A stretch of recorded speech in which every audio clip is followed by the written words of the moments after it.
Hi guys, welcome back again to my YouTube channel, and for this video, share ko sa inyo kung paano nga ba tayo nagpapakain ng mga pasyente. At ang tawag nga pala sa Japanese ng pagtulong sa pagkain ng mga pasyente or pagpapakain ng mga pasyente ay Shokuji Kaijo. Shokuji, ibig sabihin nito ay meal, and then Kaijo, ibig sabihin naman nito ay support or help. May mga pasyente kasi talaga na completely na hindi na talaga nila kaya na kumain mag-isa. Kaya dito na papasok yung trabaho ng caregiver na tulungan yung mga pasyente na makakain din ng maayos. Iba't iba tayong klase ng mga pasyente. May mga pasyente na kayang kumain ng mag-isa, may mga pasyente naman na tulong lang, may mga pasyente naman na isusupport mo lang, na maglalagay ka lang ng mga pagkain ng pagkain sa kanilang harapan, then kaya na nila. May mga pasyente naman talaga na katulad nitong ginagawa ko ngayon, hindi na talaga kaya yung makakain talaga ng mag-isa. Kapag ganito na yung case ng mga pasyente at kung nakaupo pa ng maayos, lalagyan lang ng apron. Para na rin hindi na magkadumi kapag kung sakali na may malaglag na pagkain. Pero may mga pasyente naman na hindi na talaga kaya yung nakaupo, so kailangan na rin na nakahiga. So ang gagawin doon naman ay lalagyan naman ng pinaka-towel sa pinaka-dibdib, so para hindi na rin madumihan yung kanilang mga damit. Ngayon nakatuwa ako sa isang pasyente na nakaupo lang,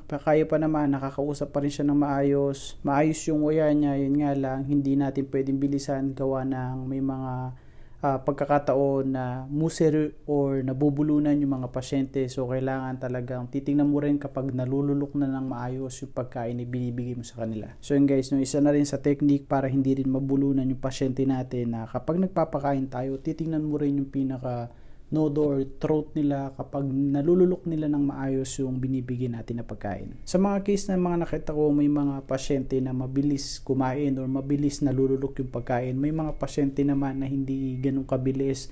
So, kailangan lang din talaga ng alalay, tiyempo, saka tingin lang din talaga sa kondisyon nila kung nalulok ba ng maayos yung binigay natin. Isa na rin sa natutunan ko dito sa pagtatrabaho ko as caregiver na bago pakainin yung pasyente, so introduce mo sa kanya kung ano yung mga ipapakain mo sa kanya. Para kahit papano aware din siya na kung ano yung kakainin niya. Isa na rin yung na technique para makausap mo rin yung pasyente kung magre-response siya sa mga sinabi mo, kung ano yung impression niya sa ipapakain mo sa kanya. At the same time, ito na rin yung signal para papakainin mo na siya. May mga pasyente na nagre-response, may mga pasyente naman na hindi. Yun din ang sabi sa akin ng leader ko na nagre-response man o hindi. So, kailangan din natin sabihin or kailangan din natin introduce kung ano yung mga kinakain or papakain natin sa kanila. And then, alali lang din, no, parang mga normal na tao lang kapag kumakain. So, kanin ulam, tapos may mga time na humihigop ng sabaw. So, ganun din yung mga pasyente natin. At karamihan din sa mga pinapakain natin, may mga hinahalo na sila and totally